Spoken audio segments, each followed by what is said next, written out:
Hello, everybody. Mikey Mack here, and welcome back to the Half Court Podcast. Today is our very first special episode. This is about the Russell Westbrook trade. So, if you don't know, Russell Westbrook was traded to the Houston Rockets for Chris Paul, first-round picks in 2024 and 2026, and also pick swaps in 2021 and 2025. So this is going to be a special episode, like I said. So this is not, obviously this is going up not on Sundays, like the every other Sunday usual schedule that we have. This is going up on Friday. Same time, they'll always go up on the same time. It's usually the day after it happens, because right after it happens, I will record. And yeah, that's basically, I'll upload it the next day. And that's how these special episodes are going to work. There probably won't be many more, unless there's some other just crazy trade before the offseason ends. Probably won't see any more of the offseason, and then really the only on-season ones are the same thing, just trades, which I'll probably do in a special, like the day before the season starts. Maybe I might do one, around the trade deadline, and then I'll do one at the end of the season probably. Those are going to be different kinds of specials, though. Those are going to be where I'm kind of just talking about everything that's going to be going down like soon, and just what my opinions are for the upcoming time, whatever it is. But this special episode, it's not going to be structured the same as the other episodes. This episode is going to be shorter, like I said, obviously, as you can see. This is really just going to be talking about the trade, and that's it. So, my opinions on this trade are that the Rockets are obviously going to get much better with this. I think while Russell Westbrook is maybe not as good as a player, as a defender as Chris Paul, I think he's better offensively. Which, not that the Rockets really need somebody offensively, but I think that team is well structured at this point. They have good shooting. I know they missed 27 threes in a row that won conference finals, but that was a couple of years ago. It's different now. Russell is not a good shooter, and that's been known. So they have good shooting to surround him. They have Harden, who can work. He can do things with the ball that nobody else in the league can. He is a special player. You have two MVP players on that team, and two players that could have won the MVP, every year for the past 3 years. Personally, I don't think Russell should have won any MVPs. Maybe. Definitely not. I don't know. He definitely had MVP type stats. I think there were players that were better than him in both of his years. He won 2, I believe, right? I'm pretty sure he won 2. Let me just double check so I don't make myself sound like an idiot. But I'm pretty sure he won 2 and not just 1. Oh no, he only won 1. Alright, for some reason I thought he won in Harden won in 2018 and Curry won in 2016. So yeah, he only won 1. I don't know why I thought he won 2. So yeah, that I do think he could have won the last couple of years though. Last 3 years, like I said, in 16-17, in 17-18, and 18-19. I definitely think he had a shot this year. I don't really think that he wasn't even top 3, but I think he definitely, I would say was at least top 10. So yeah, they're going to get much better, and the Thunder are just stacking up on picks. I believe they have, how many picks do they have? I saw it here somewhere. They have 7 additional first-round picks lined up through 2026, plus 4 pick swaps. And that's just not, that doesn't even include their own picks, which I'm not really sure which ones they have. I'm pretty sure they're missing at least one in one of those years. I'm not sure. But they're going to be a very good team, especially if the Rockets do end up dropping off at some point soon. Maybe Harden starts to go out of his prime and starts to, not be as good in a couple of years. Those picks in a couple of years are going to be very, very helpful. So yeah, it's going to be very interesting to see what happens as far as both teams. Because they have CP3 and they still have Steven Adams. It'll be interesting to see if they do end up trading Steven Adams or if they end up, moving Chris Paul again or something like that. Either moving Chris Paul again or even just buying him out. I mean, I don't really think that's an option at this point because it's so much money still. But I can see them trying. They probably won't buy him out, but I think they'll definitely try to either move him or, you know what, maybe they do just want to keep him and just use him as a tank. Just keep tanking. Do they still have, what's his name? I'm pretty sure they didn't move him. Their backup point guard. The name is Dennis Schroeder. I think they could start him over Chris Paul if they really want to, being that they may just want to they want to use him and make sure that he can progress well. I think, he was a good player when he was on the Hawks. He wasn't terrible, and I don't really think he was too bad off the bench this season. So it'll be interesting to see what happens, when the season does come.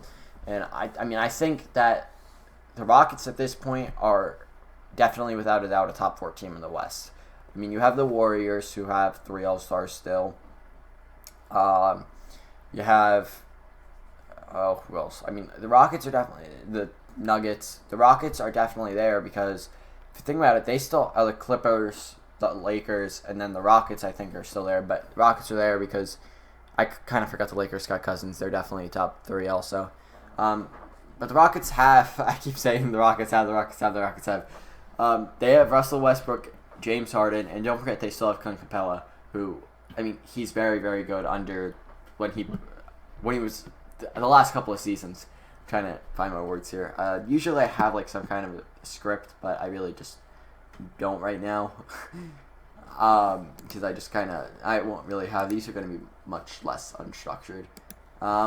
So yeah, but a lot of players have moved this offseason. I believe Mark Stein tweeted out, 6 of the 15 members of last season's All-NBA team have now switched teams entering next season. And that started with the AD trade last month. That's how much has happened just in the last month as far as players moving teams. I'm looking at a graph right now, and it just has everybody that switched teams. And this is filling up 2 whole columns, whereas the people that re-signed or extended don't even have a full column. I mean, it's insane how many people actually ended up moving. I'm just looking at this list. It's insane. But hey, if you guys don't know, I'm a Mavericks fan. We didn't lose a single person. We gained 2 people, but we did not lose any of our guys yet. I'm pretty sure we didn't sign JJ yet, and we didn't sign Harris yet. There might be some people that we just didn't sign yet. I'm not sure. I know we didn't sign Devin Harris, and we technically lost what's his name? Dirk. I don't know why. I just can't think of names right now at all. But I'm very tired. It's 11 o'clock here because I just waited. I need to get this out tomorrow, but I just waited until the last minute to record it because I'm I don't even know what to say. Yeah, but I think it'll definitely be, interesting going into next season with everybody that changed teams. I mean, the league is completely different. It's not even close to how, it's nothing like it was last season. So many people changed teams. It's actually I never expected this at all.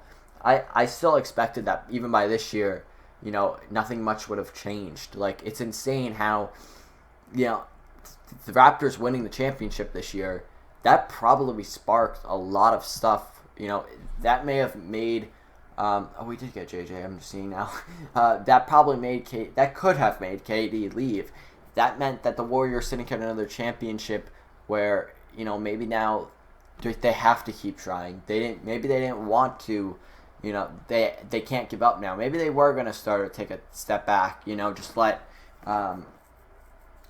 even Clay getting hurt, maybe they weren't going to trade for D'Angelo Russell, which in trading D'Angelo Russell, that everything linked back, a lot of things linked back to the Anthony Davis trade. It was weird because there was just so many people that were moved, and it was insane because Kawhi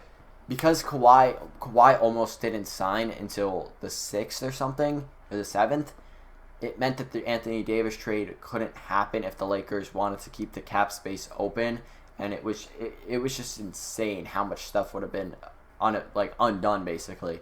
So many just so many people would have not been moved that did move. It's honestly so good that he did end up signing with the Clippers and that the Clippers ended up trading for Paul George. I mean, it completely changed the whole league. And another thing is, I hate how the NBA free agency works.